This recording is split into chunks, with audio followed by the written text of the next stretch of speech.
Duke qenë se vëmendja është shumë e madhe kundrejt skuadrave të preferuar, kemi nxjerr emrat e titullarëve, po i themi, futbollistëve më të njohur që përfaqëson secilën skuadër. Për shembull, Lamine Yamal është një gafore dhe është i Spanjës, është ndër më të përfolurit së fundmi dhe ka lindur në 13 korrik. Pastaj kemi Leo Messin, po gafore, 24 qershor, ka ditëlindjen sot. Happy birthday Leo Messi.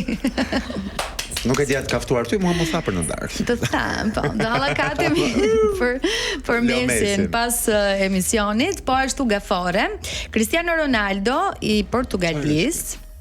Nuk i njeh ti këta më? Jo, çfarë është ky çashënja Ronaldo? Është ujor 5 shkurt. Ronaldo, Messi është i Argjentinës, pra kemi Spanjë, Argjentinë, Portugali, Neymar, Brazil, ujor 5 shkurt, pas ka lindur sot e mora vesh në një ditë me Ronaldon. Çfarë viti ka lindur? 90 e pak ishte, më duket. Si u ka marrë vetëm datën, jo vitin. Harry Kane i Anglisë, 28 korrik, është Luani.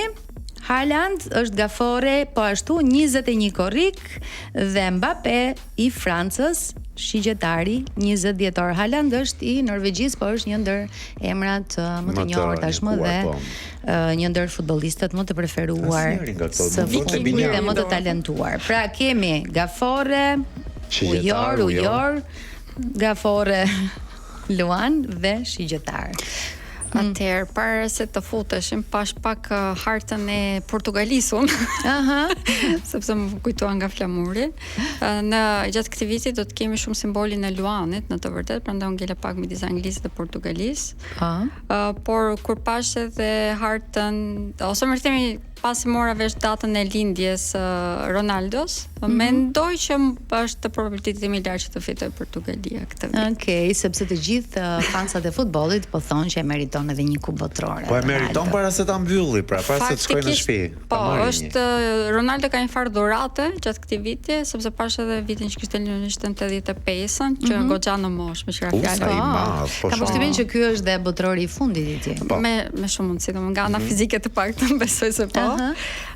Mendoj që po, domethënë është pak a shumë një dhuratë që jepet në këto momente për personat që kanë lindur në vitin 85, sepse është një vit që kanë pasur personat që kanë lindur në atë vit, domethënë kanë pasur shumë vështirësi në jetën e tyre.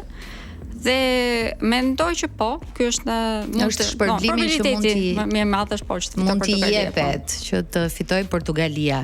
Pra Norvegjia jo, Franca jo.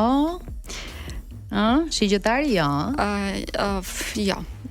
Ngela pak edhe sepse tek Spanja. Ngela pak te Messi, them vërtetën, po shikoja, por mendoj që duke qenë se ka dy elemente shumë të rëndësishëm, që është edhe Portugalia edhe Ronaldo, pra që janë të dy të gërshetuara, po janë të favorizuar, mendoj se po. Portugalia kam të probabilitet. A kemi thënë ne këtu të parë? Ta shohim, e kemi thënë këtu, nëse fiton Portugalia 3 dhurata për Denizën nga kjo studio. Shumë faleminderit. Ishte shumë pozitive. Shumë kënaqësi që të kish. Shumë e madhe te këto. Është vërtet që ka energji mirë? Është super energji, super. Jo, këshilloj të gjitha.